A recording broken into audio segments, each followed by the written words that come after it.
Kalimat rahmat di Quran wujudnya ada 3. 1, rahmat itu bisa berarti solusi dan kasih sayang Allah yang diberikan bagi orang yang sedang punya masalah, punya persoalan. Itu ada dalilnya di Quran surah Al-Baqarah 155 sampai 157. Quran surah 2 Al-Baqarah ayat 155 sampai 157. Dan nanti keterangannya, tafsirnya ada di Quran surah At-Taubah surah 9 ayat yang ke-18. Perhatikan kalimat Qurannya, subhanallah, ini indah sekali. وَلَنَبْلُوَنَّكُمْ بِشَيْءٍ مِنَ الْخَوْفِ وَالْجُوعِ وَنَقْصٍ مِنَ الْأَمْوَالِ وَالْأَنْفُسِ وَالثَّمَرَاتِ وَبَشِّرِ الصَّابِرِينَ 155. الَّذِينَ إِذَا أَصَابَتْهُمْ مُصِيبَةٌ قَالُوا إِنَّا لِلَّهِ وَإِنَّا إِلَيْهِ رَاجِعُونَ 156. Sekarang lihat 157-nya. Ulaika 'alaihim salawatu min rabbihim wa rahmah wa ulaika humul muhtadun. Berhenti di sini. Mohon fokus ke sini, ke ayat. Kata Allah, dan siapapun yang hidup itu pasti kami akan uji kehidupannya dengan berbagai ujian yang bermacam-macam. Minal khauf, ada yang gelisah, khawatir, takut. Di antara kita juga pasti itu ada yang gelisah. Tidak mungkin orang hidup tidak gelisah. Gelisah kalau anak terlambat datang ke rumah. Gelisah kalau suami telat. Gelisah kalau istri belum pulang jam sekian dan sebagainya. Gelisah kalau pekerjaan kita belum menghasilkan seperti yang diharapkan. Wal ju', kekurangan makanan. Wa naqsin minal amwal, kekurangan harta. Wal anfus, ada yang sakit sampai dengan wafat. Wath thamarat, ada yang bekerja tapi hasilnya tidak sesuai harapan. Pasti kita akan alami itu. Seakan-akan, mohon maaf, manusia itu tidak akan luput dari masalah.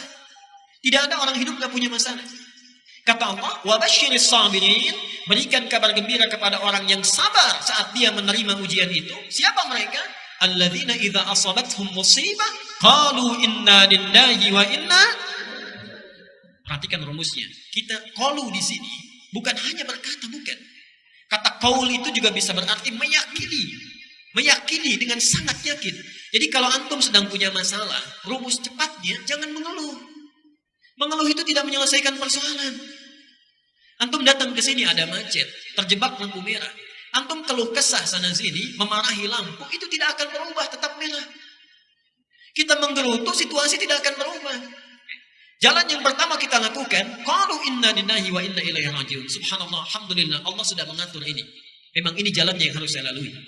Kalau seseorang mendekat kepada Allah, lahir ketenangan dalam jiwanya. Kalau dia sudah tenang, dekat dengan Allah, perhatikan 157-nya. Ulaika 'alaihim salawatu min rabbihim. 1. Orang-orang yang punya sikap seperti ini dipuji oleh Allah. Wa rahmah, kalau sudah dipuji diberikan rahmat. Apa bentuk rahmat itu? Wa ulaika humul muhtadun, diberikan solusi, petunjuk untuk menyelesaikan seluruh masalah-masalahnya. Subhanallah. Bapak Ibu sekalian, ketika antum masuk ke masjid, awas, di antara kita barangkali ada yang lupa. Dibuka pintunya, mengucapkan Allahumma ftahli abwaba rahmatik, bukakan pintu-pintu rahmatmu ya Allah. Ayat ini seakan-akan memberikan kesan Allah sedang menunggu kita punya persoalan apa. Seakan-akan Allah ini, di rumahnya ini sedang menunggu. Adakah di antara kita yang sedang gelisah hatinya? Adakah yang punya persoalan di pekerjaan dan hartanya? Adakah yang sedang sakit ingin meminta kesembuhan? Adakah yang sedang punya persoalan omsetnya barangkali tidak naik, stagnan, terus turun dan sebagainya? Antum masuk ke ruangan masjid, Allah sudah tunggu. Jadi kalau kita sudah berada di dalamnya, tunaikan salat 2 rakaat, duduk, sibukkan diri kita untuk meminta kepada Allah Subhanahu wa taala. Orang yang minta diberi nama dengan muhtadun, kalau sudah diberikan diberi nama dengan muhtadin. Lihat di surah At-Taubah ayat ke-18 tadi, tafsirnya. Innama ya'muru masajidallahi man amana billah wa aqama as-salat wa ata az-zakat wa lam yakhsha illa Allah fa asa ulaika ay yakunu minal muhtadin. Yang memakmurkan masjid Allah itu kalangannya terbatas. Kalangannya terbatas, subhanallah. Itu hanya orang-orang yang yakin kepada Allah, menunaikan salat dengan konsisten, tunaikan zakatnya dengan baik, tidak pernah takut kecuali hanya pada Allah Subhanahu wa taala. Subhanallah, kata Allah, fa'asa ulaika ayyakunu minal muhtadin. Asa beda dengan la'alla. Kalau la'alla itu berjuang keras dulu baru dikasih. Karena itu ketika Allah menurunkan ayat tentang puasa di Ramadan, itu ujungnya ditutup dengan la'allakum. Terulang sebanyak 59 kali dalam Al-Quran. La'allakum itu artinya sesuatu baru diberikan kalau dia serius. Kalau serius. Karena itu jangan harap setiap orang yang puasa itu bisa takwa, belum tentu. Ketika la'allakum tattaqun menutup ayat Al-Baqarah 183, seakan-akan ada kesan yang bisa jadi takwa itu hanya orang yang serius puasanya. Yang tidak serius belum tentu dapat. Mungkin awal-awal puasa, salatnya di saf terdepan. Selesai puasa, maaf, masjidnya pun bisa tidak hafal. Mungkin bisa begitu. Hanya orang serius yang mendapatkannya. Tapi kalau antum bisa mendawamkan ke masjid, baru masuk saja, bahasanya bukan la'alla, asa. Asa itu kalau kita lakukan dengan yakin, Allah cepat kasih. Allah cepat kasih. Jadi mohon maaf ini ya. Kalau antum sudah di masjid, ayo sibukkan. Sibukkan dengan mendekat kepada Allah. Peluangnya ada, antum sedang dinanti ini. Jangan kita menyibukkan diri dengan mengobrol, membicarakan keburukan orang lain dan sebagainya. Sudah, duduk di masjid, sibukkan meminta kepada Allah. Saya berikan rahasia untuk para ikhwan di sini, para ayah khususnya. Para sahabat itu rata-rata, termasuk ulama dan salafus salih. Kalau pulang dari pekerjaannya, Pak, itu mereka membiasakan mampir di masjid. Salat tahiyatul masjid di masjid, kemudian mereka mendekat, memanjatkan segala doa kepada Allah, menyerahkan hasil usahanya. Subhanallah, rata-rata mereka itu bisnisnya tidak pernah rugi, selalu untung. Tidak pernah rugi, selalu untung. Bayangkan masjid di masa itu belum ada karpetnya, alasnya masih tanah, atasnya pelepah kurma. Mohon maaf, apa namanya? Tembok-temboknya itu sekatnya pelepah kurma, atasnya daun-daun kurma.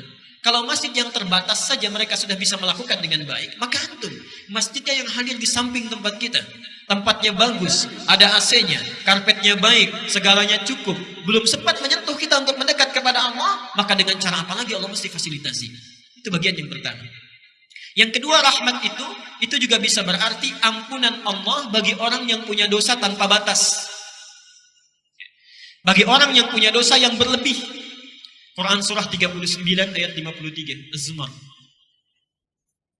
Quran surah 39 ayat 53. Qul li ibadiyalladzina asrafu ala anfusihim la taqnatu min rahmatillah. Katakan Muhammad kepada hamba-hambaku yang berbuat dosa dengan israf. Israf itu berlebihan.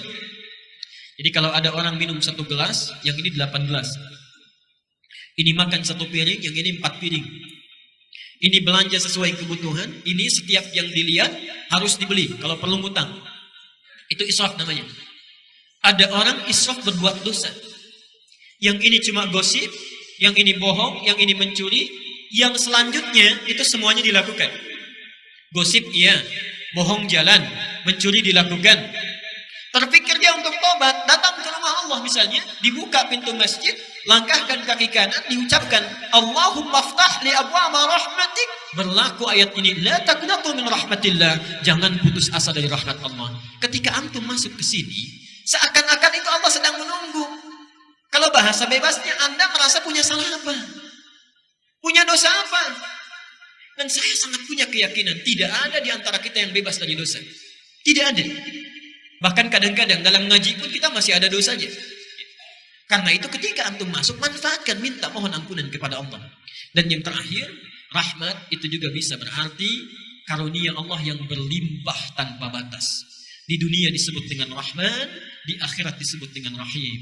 Dan itu kita mintakan minimal 17 kali dalam sehari. Setelah Alhamdulillahirabbil alamin, apa yang kita baca? Ar-Rahmanir Rahim. Jadi mohon maaf, sunnahnya nanti dengan siapapun antum mengaji, kalau sudah masuk masjid, minta kepada Allah kemuliaan, Allah sedang menunggu, langsung sibukkan.